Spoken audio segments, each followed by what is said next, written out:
Bonjour à tous et bienvenue dans un nouvel épisode du podcast Outrospection. Ici Anissa et si vous ne me suivez pas encore, n'hésitez pas à me rejoindre sur Instagram @outrospection.elu pour un maximum de positivité au quotidien. Dans l'épisode du jour, j'ai eu la chance de m'entretenir avec Alexia Nisi, illustratrice et motion designer indépendante. Talentueuse, sensible et engagée, Alexia a su au fil des années apprivoiser sa sensibilité et en faire une source de créativité. Ensemble, on est revenu sur les différentes étapes de son parcours, de ses premiers pas dans l'illustration à ses premières désillusions pro en passant par la prise de conscience qui a changé le cours de sa carrière. Alexia nous dit tout. Un témoignage inspirant qui, j'en suis sûre, pourra parler à beaucoup de professionnels qui évoluent dans des milieux créatifs.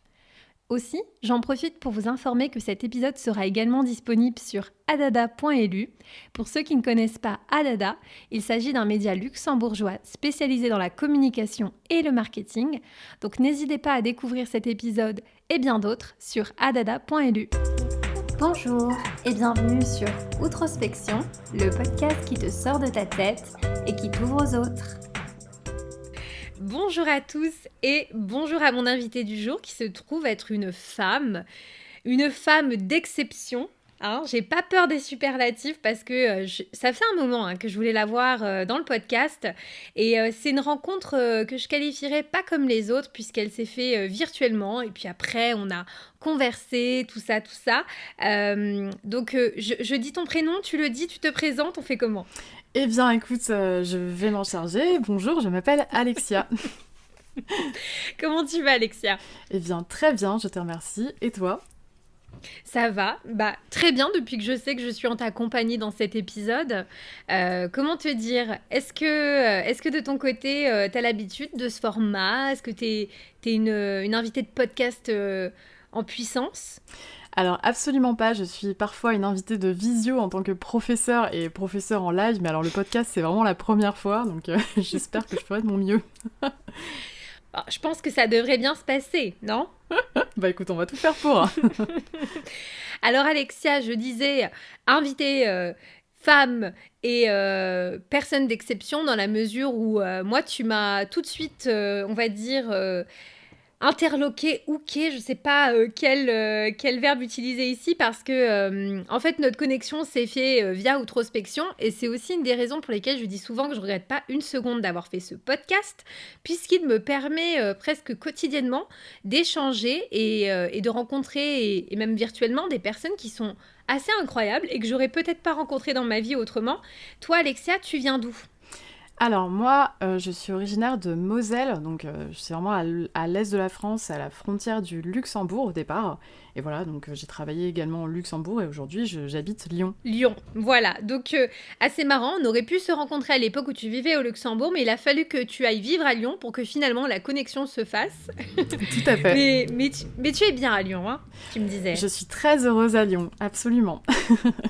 Et en 2 mots, est-ce que tu peux nous donner ton métier ? Qu'est-ce que tu fais dans la vie, Alexia ? Alors moi je suis illustratrice et motion designer en indépendant. Donc pour les personnes qui connaissent pas le métier de motion designer, c'est tout simplement du graphisme qui bouge, donc ça passe par la vidéo. Voilà. C'est bien de le préciser parce que j'en parlais avec mon beau-père ce matin et il me disait « c'est quoi le motion design ?» Ça lui parlait pas et dès que j'ai commencé à lui dire « mais si, vous savez, les illustrations qui bougent, etc. » Et là il a fait « ah !»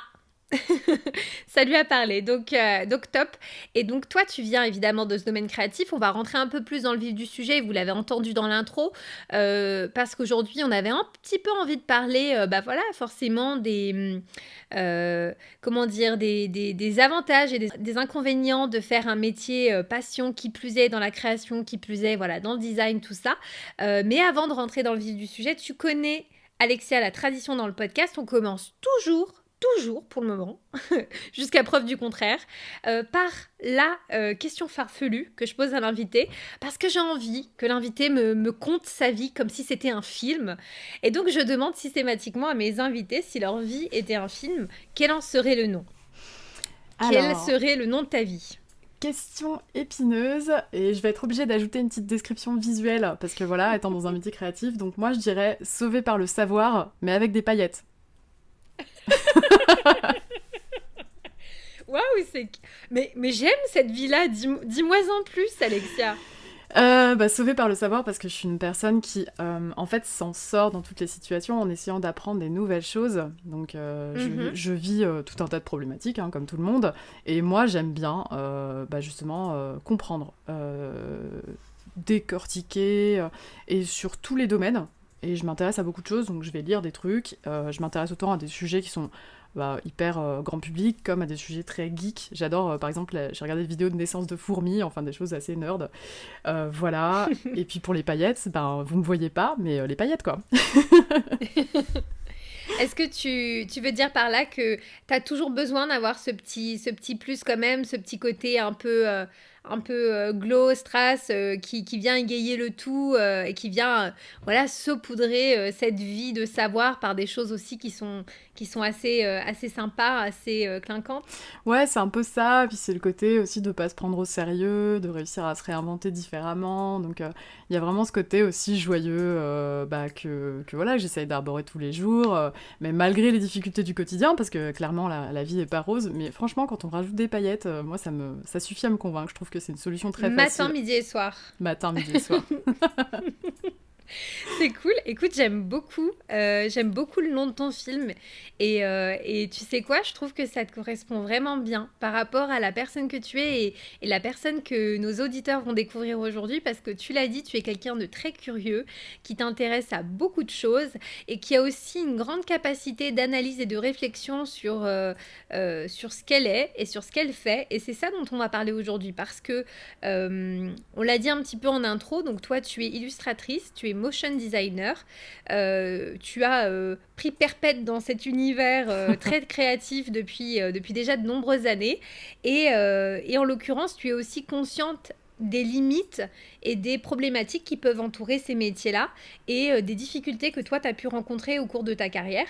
Donc peut-être, on va dire, pour commencer un peu d'entrée de jeu, avec une question un peu peut-être qui va te sembler brute de pomme, mais j'y vais, parce que j'ai le sentiment que quand on est sur des métiers créants, on est toujours un peu à la croisée des mondes. Est-ce que toi, aujourd'hui, tu te sens plus artiste ou est-ce que tu te sens plus designer, par exemple? Alors, en fait, je me sens un peu des deux, et je vais même en rajouter un troisième, ça va peut-être vous surprendre, mais moi je me sens aussi maker, dans le sens Maker, où, ouais. voilà, l'art, il peut s'adapter à tout un tas de choses, il peut aussi s'adapter à ce qu'on peut créer pour nous, à ce qu'on peut faire en bricolage, donc voilà, je peux essayer de... Enfin, c'est vrai, je sais pas si vous connaissez un peu la communauté des makers, mais c'est vraiment l'idée de se dire, on fait des projets pour nous, t'as des personnes qui travaillent avec des imprimantes 3D par exemple, moi je sais que j'adore concevoir des plans, chez nous on a des meubles qui ont été faits par les petites mains de mon compagnon qui du coup était excellent pour créer et faire des choses à base de bois. Moi je suis très très fan dans la conception, on aime créer des produits électroniques, des choses comme ça, et tout ça en fait ça travaille une forme d'intelligence qui est très proche de la créativité et qui en est certainement, donc voilà. Et après, concernant tout le volet designer et le volet artistique, je me suis longtemps et souvent qualifiée comme étant une designer, tout simplement parce qu'on est, on va dire, au service de notre client, donc on fait ce qu'on appelle de l'art appliqué à une problématique client, là où moi je définis plutôt l'art seul comme étant, enfin l'art seul, l'art se suffit à lui-même, hein, mais comme étant vraiment quelque chose qui est libre, que nous créons, peut-être pour nous, peut-être pour les autres, mais pour une idée que nous souhaitons faire passer, donc c'est deux choses très différentes. Mais plus le temps passe, et plus je me rapproche de l'art. Non pas que j'impose l'art à mes clients, mais tout simplement, en fait, quand j'ai commencé à apprendre à dessiner, je me suis passionnée pour la couleur, et j'ai commencé à m'intéresser aux artistes qui sont intéressés à la couleur, et pour les personnes qui connaissent un peu, c'est surtout beaucoup les impressionnistes qui ont beaucoup travaillé là-dessus. J'ai lu des livres sur des personnes qui sont devenues folles de la couleur, et moi j'ai eu cette même obsession, et ça c'est les artistes qui me l'ont amené, et tout ça je l'amène dans mon travail d'art appliqué aujourd'hui, de designer, et ça c'est souvent pour ça que les clients viennent me voir, donc tout ça c'est lié en fait. Absolument. Et du coup, toi, comment tu es tombée là-dedans, dans l'illustration? Quel est un petit peu ton rapport déjà de base? Est-ce que tu as toujours voulu faire ça? Est-ce que tu étais prédestinée à faire ça? Non, vraiment, je suis à l'opposé. D'ailleurs, je me sens assez seule dans mon profil, donc s'il y a des personnes qui se Sérieux? sentent... Pourquoi? Oui, parce que Alors moi, j'ai jamais dessiné. La plupart des créatifs et des illustrateurs et illustratrices ont tendance à dire je dessine depuis que je suis tout petit, je suis né avec un crayon, etc. Alors moi, pas du tout. Mais alors, pas du tout. Quand je suis arrivée dans mon premier stage au Luxembourg en 2012, je savais pas dessiner du tout, à la grande surprise de mon entourage du pôle créatif, qui eux étaient tous d'excellents dessinateurs. Jusqu'en 2016, franchement, je faisais pas un trait droit. Et c'est à ce moment-là que j'ai décidé de me mettre à dessiner. Et par contre, j'ai eu une espèce de... On peut appeler ça une vocation, on peut appeler ça un coup de foudre, parce que vraiment, ça m'a mis une gifle. J'ai fait des études de communication et de marketing, et c'est pendant mes études de communication et de marketing que je me suis aperçue que, ouais, la strat de com, c'est super bien, la stratégie de communication, j'étais vraiment comme un poisson dans l'eau, mais c'est pas du tout ça que je voulais faire. Et quand j'ai vu les premiers graphismes, et à l'époque, j'ai fait mes études en partie dans la ville de Strasbourg, et la ville de Strasbourg, en termes de graphisme, était hyper avancée à l'époque, je me suis dit, ok, je me suis peut-être un tout petit peu trompée d'orientation. Alors maintenant que le recul, non, parce qu'avoir un bon bagage de com et de marketing, c'est vraiment top pour pouvoir faire des créas qui sont justement au service de la com et du marketing. Voilà, j'ai repris un peu des études, mais je me suis pas autorisée à être illustratrice, tout simplement parce que j'avais un peu le mythe de la personne qui avait un don, et je me suis dit, moi j'ai pas le don, j'ai pas le talent, donc je peux pas le faire. Et voilà. Et après, j'ai mis les mains dedans, et franchement, je me suis pris mur sur mur. mais ça valait le coup, vraiment. Donc je suis très contente. Donc aujourd'hui, je peux dire à toutes les personnes qui ont peur de dessiner que non, on peut même commencer à 50 ans, ça se fait très bien. Très tard et pour autant trouver son compte, quoi. Absolument, ouais. Et justement, aujourd'hui, est-ce que tu qualifierais le dessin, l'illustration comme une passion ? Je sais plus comment on définit étymologiquement la passion, mais je crois qu'il y a une forme de souffrance là-dedans, et je vous cacherai pas que c'est grâce à ça que je vous dis que c'est de la passion. Parce que, oui. Il rentre dans le cahier des charges de la passion, parce que dans le dessin, il y a quand même un peu de souffrance. En fait, pour toutes les personnes qui ont déjà vu des magnifiques images sur Pinterest, on peut citer des marques ou pas ? Je cite Pinterest, ça. Go. Très bien. Et qui ont pris leur crayon et qui se sont dit « Mais demain, je fais la même chose !» et qui ont commencé à poser ça sur papier et qui ont vu le résultat. Vous savez de quoi je parle quand je parle de souffrance ? Moi, j'ai vu des amis dépités qui voulaient faire du dessin sur cailloux. C'est la mode avant sur Pinterest, avec des petits galets, puis tu prenais un petit crayon à peinture et tu faisais ton petit dessin. Ah ouais ? Ouais. Et j'ai vu ma pote, avec un thé, se la péter genre « Allez, j'ai 4 cailloux dans une demi-heure. » Eh ben, ils étaient beaux, les cailloux. Elle était dépitée, vraiment. Donc voilà. Voilà pourquoi je parle d'une forme de souffrance, parce que moi, quand je me suis lancée, j'ai eu aussi un peu... je sais pas, je vais peut-être un peu me juger en disant cette arrogance de penser que j'allais, en un claquement de doigts, réussir à faire les trucs que je voyais sur Dribbble, pour les gens qui connaissent, qui est un réseau social de créatifs où il y a des choses qui sont de très bonne qualité. Et même encore aujourd'hui, parfois je suis surprise quand je commence un projet où je me dis ok, c'est bon, avec les années d'expérience que j'ai, je vais pouvoir m'en sortir. En fait non, ça demande encore du travail, ça demande encore des recherches, et ça a mis de nombreuses années à ce que je comprenne qu'en fait le plaisir il est là. Et c'est un terrain de jeu intéressant qui va très certainement me prendre toute ma vie, parce qu'on apprendra à tout âge, surtout sur la création artistique. Et voilà, ma réponse à la passion, c'est pour ça que je pense pas que ça va me quitter non plus. Et voilà, et c'est d'autant plus une passion que je ne fais pas ça que pendant mon temps de travail. Parce que forcément, si je veux, je vous parlais de la couleur, si j'ai envie de développer la couleur, un projet client, forcément, qui a déjà une charte, on va aller dans les couleurs du client. Mais moi, j'ai besoin de beaucoup plus de latitude sur la connaissance des couleurs, donc j'ai commencé la peinture il y a à peu près au début du confinement, pour justement me donner un peu cette aisance-là, et c'est des choses que je fais le soir, les week-ends. J'ai arrêté de regarder, j'essaie de pas trop regarder de séries, donc tout le temps des séries, je fais de la peinture à la place, donc ça va, ça se passe plutôt bien. C'est plus fatigant, mais voilà. C'est pas apaisant, la peinture ? Ça dépend, parce que si tu veux apprendre, en fait, il faut analyser ce que tu fais. Et quand, justement, tu vois, là, en ce moment, je dessine des oranges, je peins des oranges, et par rapport au résultat attendu, là, pour l'instant, mon orange est très dans l'ordre de l'art abstrait, du conceptuel, et moi, voilà, je l'aime comme elle est, mais soyons honnêtes, j'ai envie de faire d'autres oranges dans ma vie, donc j'ai besoin d'observer, tu vois, d'analyser, et pour ça, ça demande une présence. Et ça, en fait, le fait d'être apaisé dans la création artistique, ça se rapporte à quelque chose dans le développement personnel que tu connais peut-être qui s'appelle l'état de flow. Je sais pas si ça te parle. Oui, oui, oui, absolument. Et moi, je me suis fait beaucoup avoir en tant que créa parce que je me suis dit, à chaque fois que je vais créer, je vais avoir l'état de flow. Et en fait, pas sûr. L'état de flow, il arrive, je pense, quand tu as déjà une maîtrise des processus, quand tu les as intégrés et que ça devient naturel pour toi. Et ça c'est mon avis personnel et c'est vrai que ça pourrait être intéressant d'avoir l'avis d'autres artistes. Bah, ça met longtemps en fait pour arriver à cet état de flow qui arrive quand même de temps en temps. Mais voilà, t'as quand même besoin d'une présence. C'est génial, hein, mais comme tu dis, c'est cette espèce d'état en fait où vraiment rien ne t'arrête, etc., presque de grâce. Malheureusement, il n'arrive pas tous les jours et des fois même pas toutes les semaines. Et quand ça arrive, c'est génial, mais comme tu dis, ça reste quelque chose qui n'est pas un truc qui peut se répéter d'un jour à l'autre, même si on a la meilleure organisation, même si on est bien avec ce qu'on fait. Parce que comme tu dis, c'est un ensemble de critères qui doivent être finalement bien alignés pour te permettre, toi, de pouvoir travailler avec ton plein potentiel au moment où tu es sur cette tâche ou sur ce projet, quoi. Tout à fait, tout à fait. Après, il y a toujours l'intérêt, chez les créas, on dit faites confiance au processus.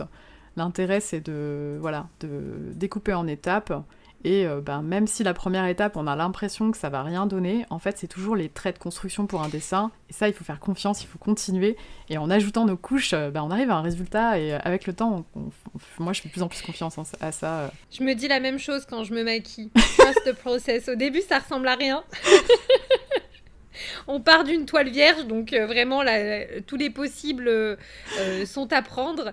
Et puis petit à petit, j'estompe. Et puis ça, à la fin, il y a un résultat, ok. Mais je vois ce que tu veux dire. Je n'y crois absolument pas. Moi, j'ai foi en la toile vierge, j'y crois à fond, hein, vraiment. Et justement, pour revenir sur ce que tu disais, tu m'expliquais que quand tu as décidé finalement de prendre ton courage à deux mains et de te dire, ok, je vais apprendre à dessiner, donc tardivement finalement après tes études, etc. Tu me dis, voilà, je me suis pris mur sur mur. Qu'est-ce qui a fait que tu ne t'es pas découragée et que tu as poursuivi dans cette voie-là ? Est-ce que tu as reçu des encouragements ? Est-ce qu'au final, tu croyais en toi à cette époque ? Est-ce que tu as rencontré les bonnes personnes ? Est-ce que tu t'es entouré de mentors ? Comment tu as pu te développer dans un domaine qui, à la base, n'était pas gagné d'avance sans te décourager ? Comment est-ce que tu as pu poursuivre ? En fait, il y a eu pas mal de choses. C'est vrai que faire des cours toute seule, c'est pas évident. Donc la première chose que j'ai faite, c'est... j'en ai parlé à mon entourage. Ce qu'on disait en général, c'est si vous faites un projet personnel et si vous avez besoin de vous sentir un peu en pression pour faire les choses, dites-le aux gens. Comme ça, les gens vont vous poser des questions, vous demander des nouvelles. Et il y a un petit côté, tu vas te sentir obligé d'avancer. Ce qui tient vite à ses limites, hein, parce que quand t'as pas avancé, derrière, après, t'as honte et tu avances encore moins. Donc... j'ai testé à peu près tous ces états. Bon bref, je suis passée par des mentors qui étaient des amis à qui je faisais des comptes rendus à un moment donné quotidiens sur les apprentissages que j'ai fait. Ouais, donc ils se sont fait spammer avec des mails incroyables, donc je les remercie de leur patience. Mais c'est énorme, mais même pour toi, tu vois, pour quelqu'un qui se lance parce que tu sais, je pense qu'un des plus grands mâles de notre siècle, en anglais on dit le commitment, mais tu vois, c'est très difficile en fait pour les gens de se responsabiliser et on est tous plein de bonne volonté, mais tu vois, être capable de se dire, allez, hop, je vais prévenir des gens, je vais leur envoyer des mails, je vais leur faire des états de la situation. Franchement, chapeau, cette détermination de départ était quand même assez incroyable. Écoute, je te remercie. Après, moi, je t'avoue que j'ai pas vraiment vu ça comme ça à l'époque. J'étais plutôt dans le doute à chaque fois. J'étais toujours en train de me dire, voilà, je passe pas assez d'heures, je fais pas assez. Enfin, je me suis mis beaucoup la pression, justement parce que... je savais pas trop, enfin c'est assez difficile parce que c'est vrai que quand on va à l'école et qu'on a un programme, on se dit ok, voilà, je fais tant de cours de français, tant de cours de maths, je sors de là, je passe le bac, c'est ok. Alors que quand tu te formes toi-même et que tu te fais ta propre école, déjà tu prends des cours, tu sais même pas si ça va servir ton objectif. Et moi, j'avais une peur assez importante. Il y avait un petit visuel qui passait, je crois, sur LinkedIn à l'époque, avec un monsieur tout en haut d'une montagne, avec un petit soleil, super content d'être au sommet, et il se rend compte qu'en fait, il voulait aller sur le sommet d'en face. Donc, j'étais un peu comme ça, je me suis dit, je suis en train de faire du dessin de nu, est-ce que ça va vraiment servir pour le motion ? Réponse, oui. Donc, C'est énorme. T'as exploré toutes les pistes, y compris le dessin nu? et ouais, je fais du dessin académique. Oh, ok. Voilà, c'est ce que j'ai fait. Et d'ailleurs, j'ai pris mon courage à deux mains, c'est-à-dire que à force de mentors, amis, après, je suis allée voir des profs de dessin en particulier. Et là, quand le confinement est arrivé, j'avais super peur de me retrouver démunie et je me suis dit, ok, je vais faire ce que j'avais jamais fait pour moi, c'est voir un prof qui a fait une grande école.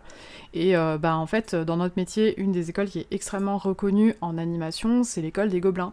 Et donc, j'ai rencontré un professeur de l'école des Gobelins et c'était juste fantastique parce que lui, justement, il m'a permis un peu aussi, en me donnant des exercices, d'aller dans cette direction. Il m'a aussi expliqué ce que lui avait appris à l'école et je me suis rendu compte que finalement, ce que j'ai fait pour moi en termes de programme, c'était pas si bête que ça parce que... Et franchement, je me serais trompée, ça aurait pas été grave non plus parce que tout ce que t'apprends, tu vas pouvoir le mettre après dans ce que tu crées. Donc oui, effectivement, le dessin académique, c'est une super bonne base pour en fait appréhender le dessin, parce que l'humain, c'est plein de courbes, c'est plein d'angles, c'est plein de volumes, et si tu sais dessiner l'humain, après tu sais dessiner beaucoup de choses. Ah, c'est énorme. Comment justement du dessin, une fois que tu as commencé à maîtriser cet art-là, tu t'es dit, eh bien j'ai envie de l'animer et de passer sur la partie motion design?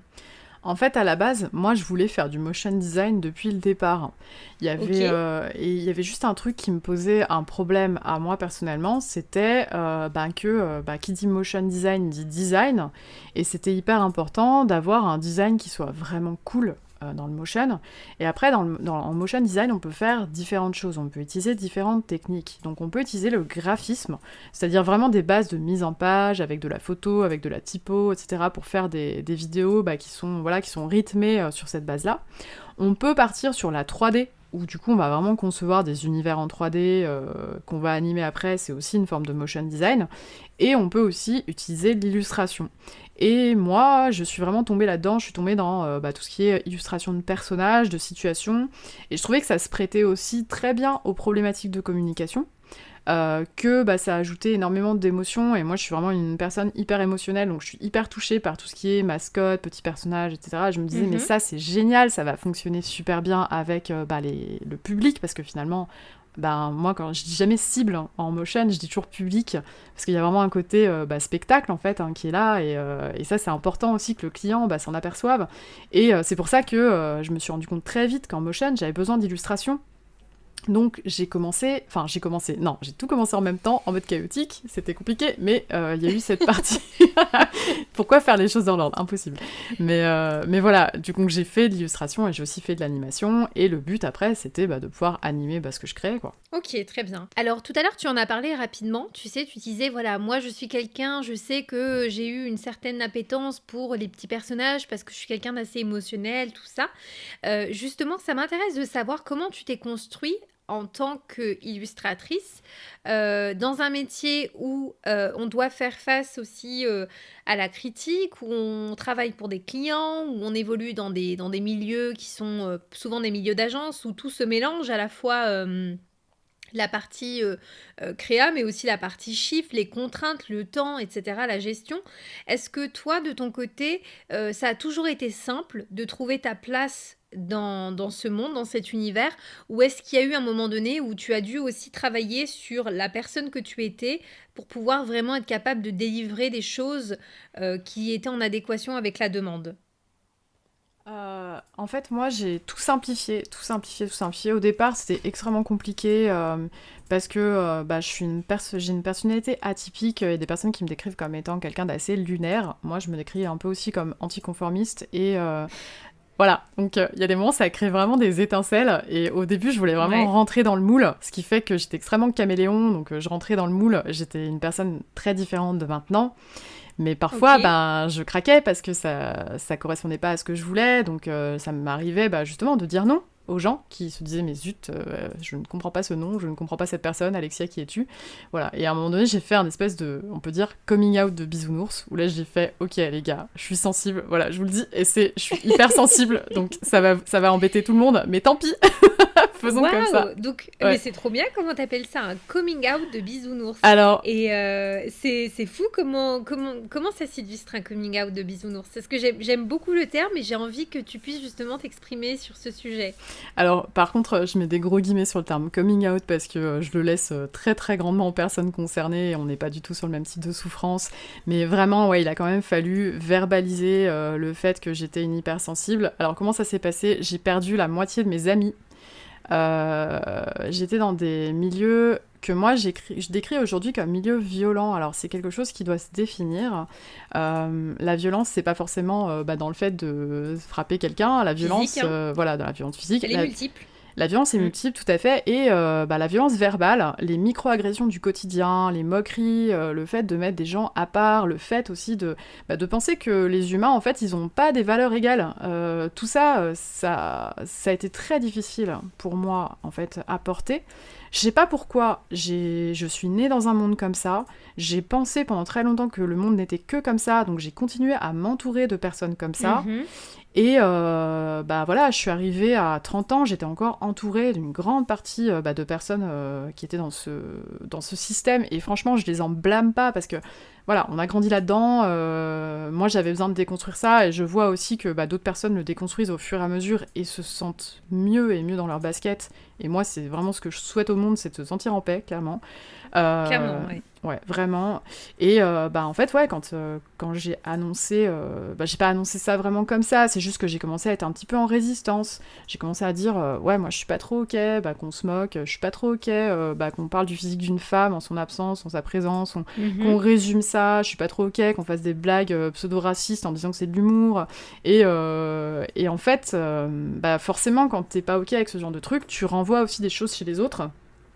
Et voilà, ça a créé des conflits, et jusqu'au moment où je me suis dit, bon, voilà, des ruptures amicales, ça peut faire très mal. Mais là, À c'était fond. nécessaire, parce que clairement, moi, j'arrivais même plus à respirer. Il y a eu un moment où je devais aller en soirée, je me suis arrêtée sur le trottoir, j'ai fait une angoisse respiratoire, plus moyen de passer. Et là, mon corps m'a fait, ouais, non, ça va pas être possible, donc... Ok, et j'ai pas eu le choix, j'ai fait ça. Après, j'ai géré quoi pendant quelques années de me dire, voilà, je me suis sentie un peu seule.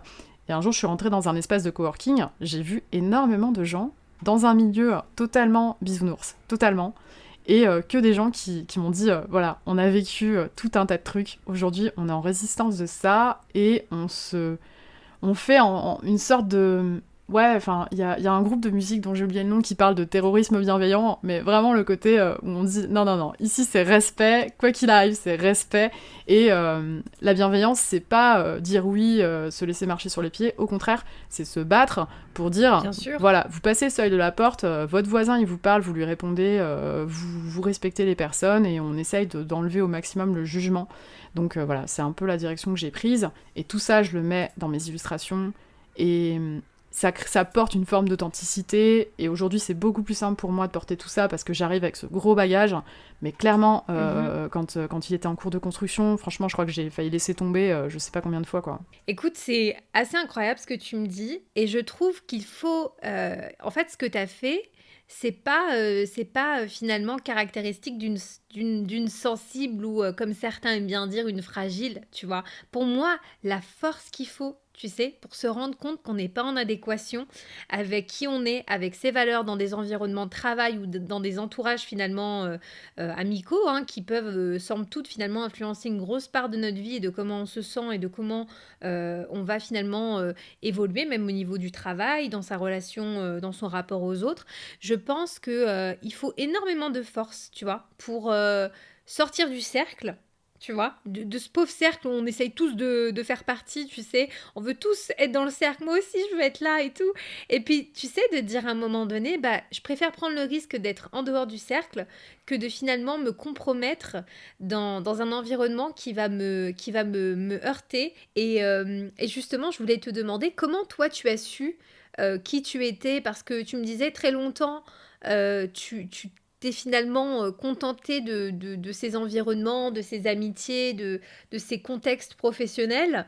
Mais comment t'as su que finalement, toi, ça te correspondait pas? Bah ça, j'ai compris un peu après. J'ai fait pas mal de travail de connaissance de soi. Et quand tu fais du travail de connaissance de soi, tu travailles sur tes valeurs. Et moi, j'ai des valeurs qui sont assez extrêmes, dans le sens où mes valeurs à moi, c'est justice et loyauté. Donc, tant qu'à faire, autant les poser là. Ah, et tu sais quoi, je crois justice, on doit l'avoir en commun. Eh ben, écoute. Parce que tu sais, quand tu dis extrême, c'est un cri du cœur, je le ressens, tu vois. Parce que je me rends compte je suis assez, moi pour le coup, je suis vraiment quelqu'un d'assez nuancé et très tempéré, très machin, toujours à la recherche de l'équilibre. Mais si je sens une injustice, c'est vraiment dans les rares moments où ça peut me pousser dans mes extrêmes. Et du coup, peut-être de la colère, être vraiment différente de qui je suis.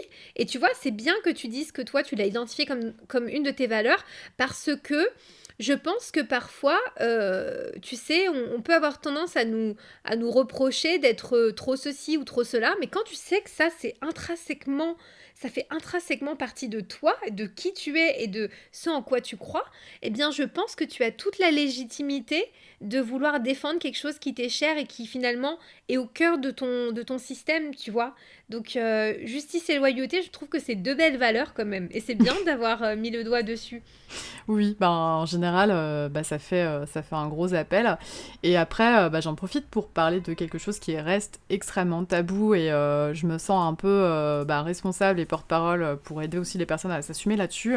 Moi, je suis une personne qui a vécu la dépression depuis de nombreuses années. Mhm. Et en fait, la dépression, c'est aussi un peu la conséquence. Alors, c'est extrêmement complexe, ça peut être génétique, ça peut être plein de choses, il y a beaucoup de recherches, on ne sait pas vraiment d'où ça vient, mais il y a quand même le côté que ben, si on vit dans les absolus, si on vit dans la non-écoute de soi, quand on est sensible, en plus, pareil, il y a eu pas mal d'études sur les personnes hypersensibles, et on sait que dans un contexte donné, bah, clairement, on se rajoute un petit coefficient multiplicateur sur les émotions qui nous tombent dessus.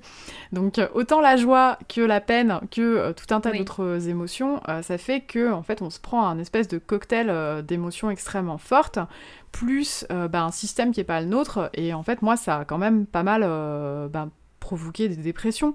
Et quand on en arrive là, bah après, bah, on peut plus travailler, on peut plus sortir, enfin, il y a quand même pas mal de choses. Donc je crois qu'il y a une personne sur 8, il me semble, qui a connu ou qui connaît la dépression, mais ça reste tellement tabou parce que on n'en parle pas parce qu'on pense que bah, c'est une forme de folie, parce qu'on a un problème, parce que... Mais en fait, c'est exactement comme se casser le bras, hein. Concrètement, ça demande à être reconnu, ça demande des soins, et bah, justement, le fait de se dire « Ok, maintenant, bah, je sors de tout ce milieu qui me pose problème et je vais construire pour moi », ça a été aussi une façon bah, de soigner ma santé mentale.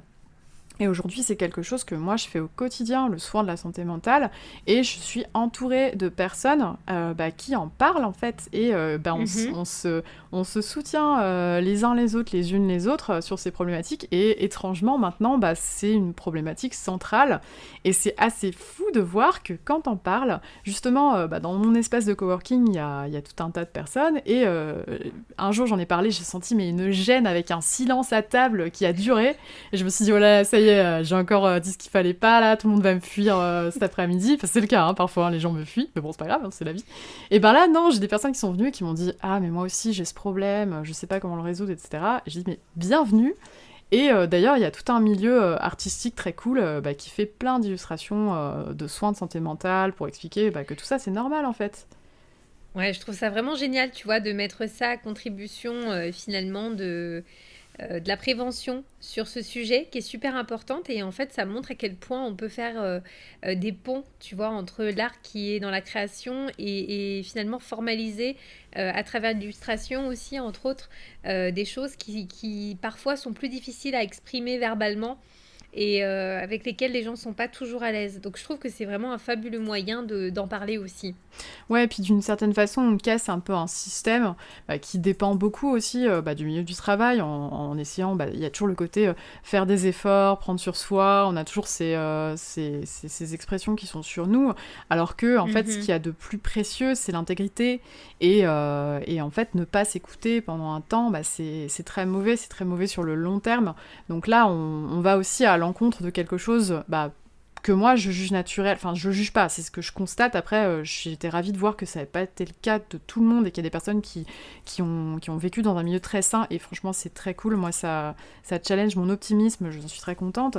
Mais quand t'as l'impression que le système il va plutôt sur la non-écoute des individus et la non prise en compte des besoins de chacun, en fait en parler, y a un côté politique quand même dans tout ça.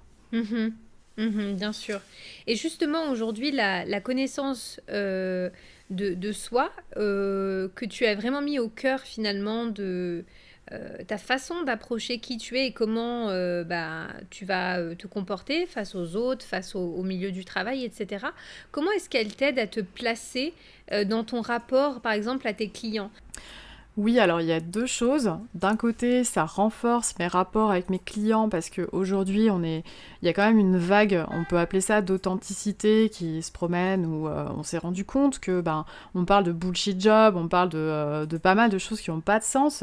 Maintenant, on sait aussi que si on veut s'adresser à une cible, cette cible, elle est un petit peu comme nous tous et aussi comme moi, c'est-à-dire ras-le-bol en fait, de se faire manipuler, de nous mettre dans des cases qui sont pas les nôtres, etc. Donc moi, j'ai quand même développé pour moi cette forme d'authenticité, mais je la développe aussi pour les cibles de mes clients, pour avoir un discours illustré qui soit dans l'authenticité. Donc il y a ce côté-là. Et après, sur tout ce qui est pratique au quotidien du freelance, pour moi, gérer avec mes clients, moi je suis quelqu'un de très carré, j'ai pas trop le choix parce qu'il faut que je protège en fait un petit peu mon temps, parce que je travaille avec l'énergie que j'ai, donc je sais que y a des choses qui me donnent de l'énergie. Faire de la créa, ça me donne de l'énergie. Gérer les conflits, ça me donne moins d'énergie.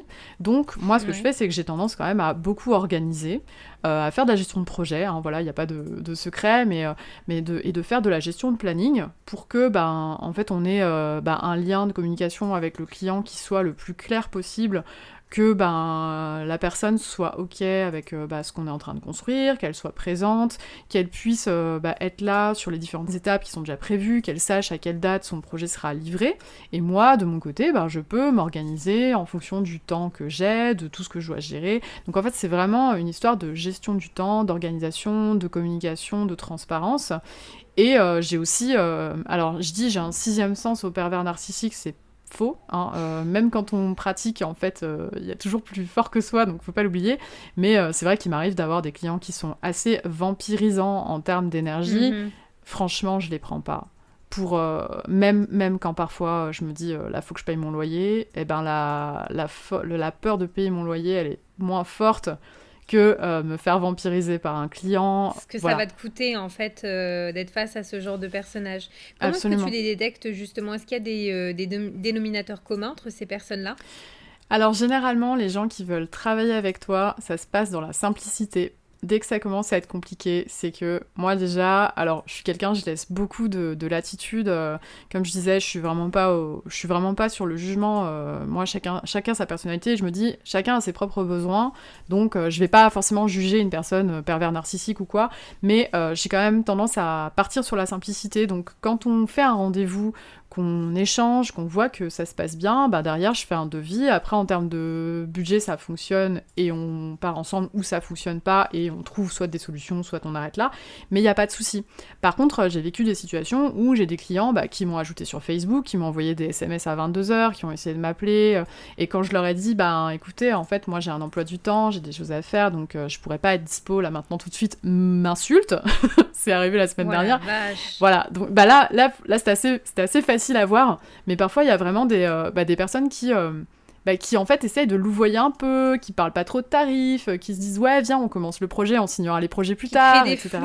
des flous artistiques. Voilà, donc au début quand on a un peu peur, on n'ose pas trop dire, et puis moi avec le temps, je suis toujours pas une grosse warrior, je suis pas en mode bras de fer, je suis toujours assez diplomate, donc je pose mes questions avec diplomatie, et si je vois en fait que les gens évitent la réponse parce que c'est la créativité dans l'évitement de la réponse, ça me fait toujours beaucoup rire.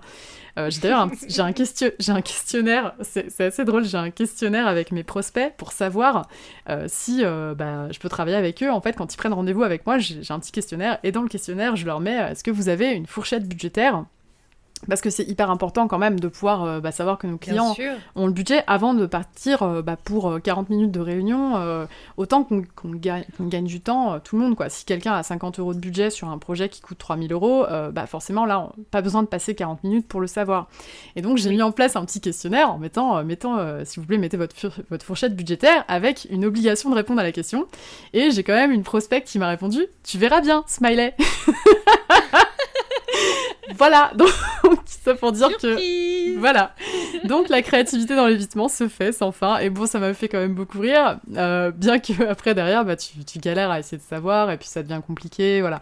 Donc tout ça, c'est des choses que tu peux voir. Et si on n'arrive jamais à mettre en place la question du cadre administratif, moi, je lâche l'affaire. Je lâche l'affaire.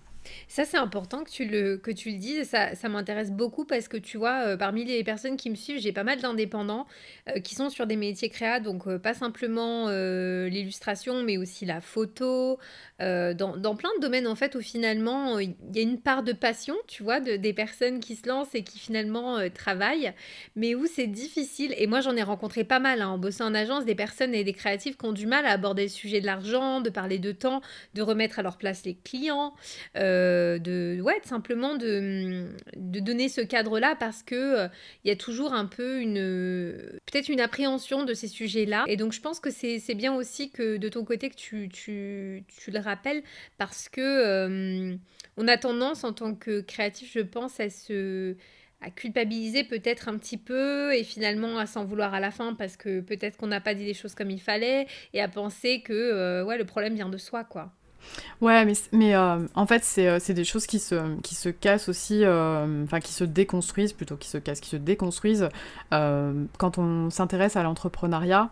Je sais qu'après, on a tous des valeurs culturelles, et moi qui suis française, en France, on a beaucoup de mal à parler d'argent, et on a souvent tendance aussi à mettre de très mauvaises valeurs sur l'argent. Et moi, le nombre de personnes qui m'ont dit, quand j'avais un tarif... Alors, il faut savoir un truc, c'est qu'entre le temps que je passe sur mes projets et le temps que je facture, honnêtement, c'est toujours... je passe beaucoup plus de temps que je ne facture, tout simplement parce que, on veut être de qualité. Moi, j'ai envie de proposer à mes clients...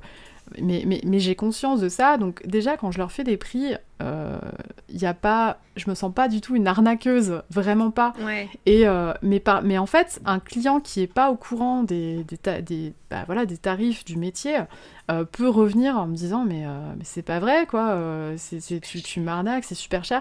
Et en fait là je leur dis ok, le prix vous correspond pas, c'est quoi votre budget, si je peux baisser le budget, mais dans quel cas on baisse aussi le travail. Exactement, voilà. ouais. Y a pas, moi je me rabaisse pas, je me sentirais mal en fait de systématiquement baisser mon tarif, ça a pas de sens. Et c'est vrai que de temps en temps on reçoit des retours du type non mais t'es hyper vénal. Et Vénal ? bah oui, parce que tu vois, par rapport à ses croyances à l'argent, et avec le temps je me suis dit non, en fait c'est pas une question de ça, c'est une question que il faut payer son loyer, que quand on crée une entreprise, eh bien il faut un minimum avoir une rentrée d'argent, parce que sinon on fait comme tout le monde, on met la clé sous la porte.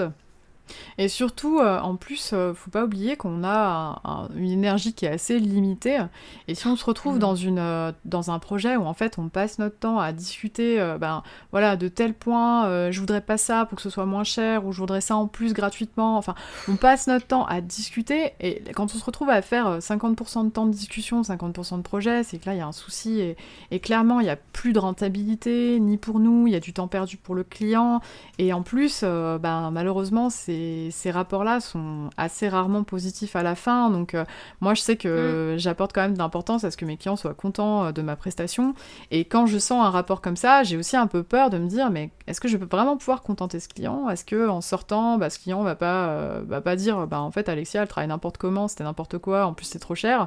Enfin, c'est pas forcément des trucs qu'on a envie d'entendre aussi, donc il y a aussi cette réflexion qui est complète sur les relations qu'on a avec nos clients.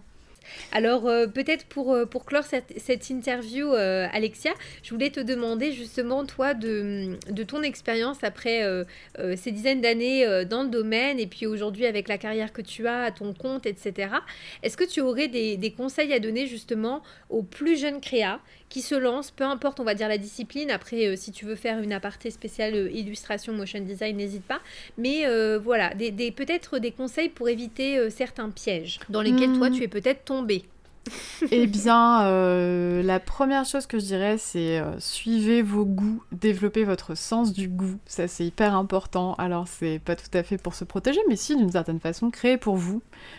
Parce qu'en Mhm. fait, c'est assez intéressant, c'est que même si vous vous trouvez dans l'adversité, dans les questions, etc., tout ce que vous construisez pour vous, vos capacités, votre goût artistique, vous l'avez pour vous, personne ne pourra jamais vous le prendre. Et ça, c'est un refuge qui est absolument formidable quand parfois on est en plein doute et on se dit «Ah oui, mais en fait, j'ai toujours mon savoir-faire, en fait». Donc ça, c'est hyper important, construisez. Après, pour le reste, franchement, quelle que soit la personnalité que vous allez être capable de devenir freelance.